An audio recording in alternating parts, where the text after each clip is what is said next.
కనీసం నోటిఫికేషన్ ఇవ్వకుండా ఒక్క రోజులో నిర్ణయం తీసుకొని నిర్దాక్షిణంగా లక్షలాది మంది గొంతు కోశారు.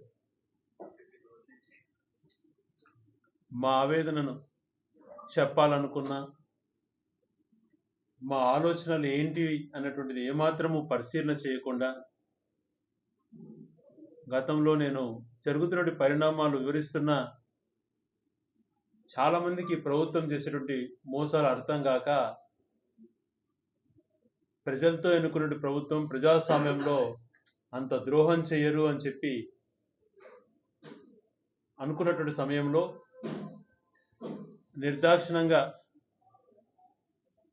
మనిషిని ఎలా అయితే దారుణంగా కొంతమంది కుట్రదారులు నరికేయబడతారు, అంతకన్నా దారుణంగా రాయచోటి ప్రాంతాన్ని విచ్ఛిన్నం చేశారు.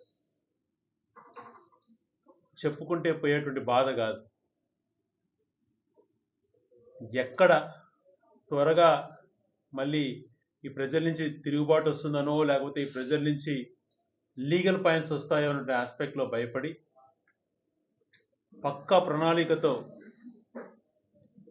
ప్రణాళికతో మోసపూరితంగా నిర్ణయం తీసుకున్నారు.